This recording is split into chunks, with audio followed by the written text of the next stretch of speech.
Alright guys, we're back at the shop for day 2. After thinking about it for a while, I'm not going to remove the intake. It would just be too much work in case one of the cables went bad and I had to take off the intake in order to remove it. So now I'm just going to finish routing the wires before I loom them.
Alright, the outside is almost finished. Everything's pretty much routed to where it needs to go.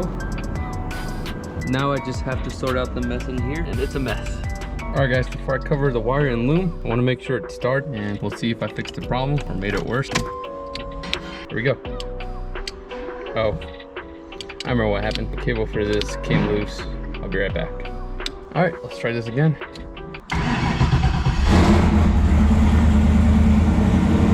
Oh yeah, it's fixed. But the tune's off. It's way off. Oh wait, no.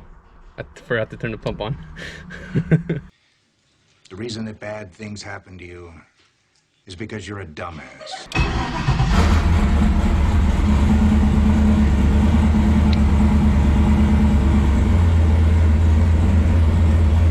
Oh yeah, brother!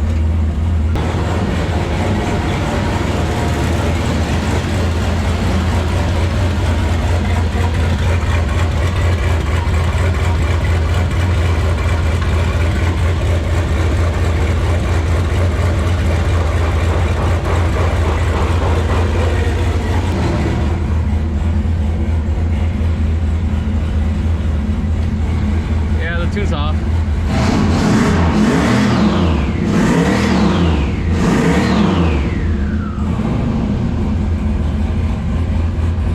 Well, hell yeah, it works.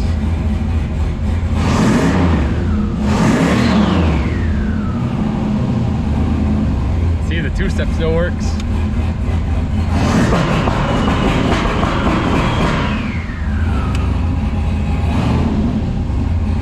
Hell yeah.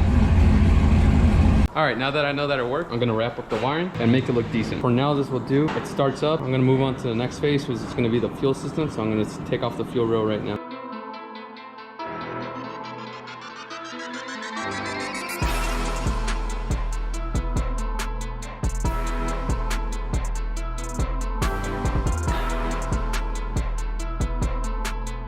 Next phase of the build, it's gonna be the fuel system. Got these really nice Holley fuel rails to replace the stock. I mean, it's not crappy. It works. It just doesn't look nice, and you can't really tell where your fuel pressure's at. It's supposed to be around 58. So I got these guys, boost reference regulator that I'm gonna install, and all AN lines.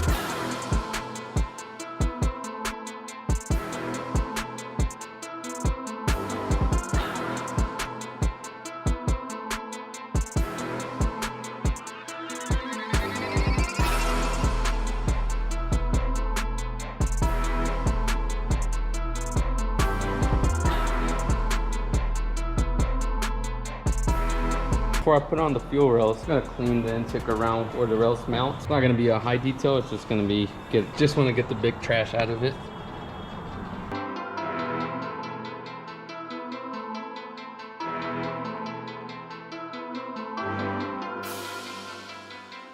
Fuel rails aren't fully mounted. They're on, they look really nice. They do come with mounting hardware. I just have to figure out how to mount them with this kind of intake and these injectors. I've done it on LS1s, pretty simple. We'll see how it is with this one.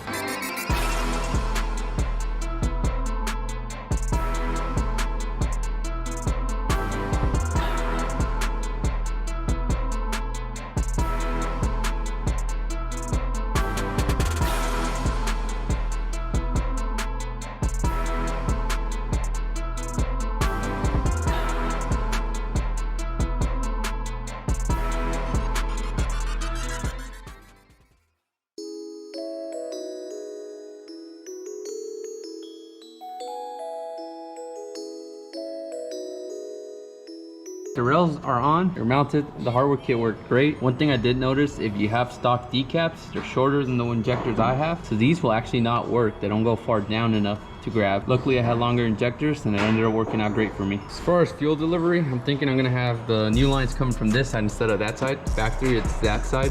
I just don't like it because there's not enough room away from the exhaust over there. Right here I have plenty of room, so I'm thinking I'll put the regulator right here, and then from there I think I'm actually gonna feed this side. This is cylinder 7. 7 always gets a lot of heat. My idea is it's gonna be the first one getting fuel, so it's gonna be the best side to feed fuel. The crossover rail will go over here under the intake, hopefully it'll fit, and then this side will be capped off.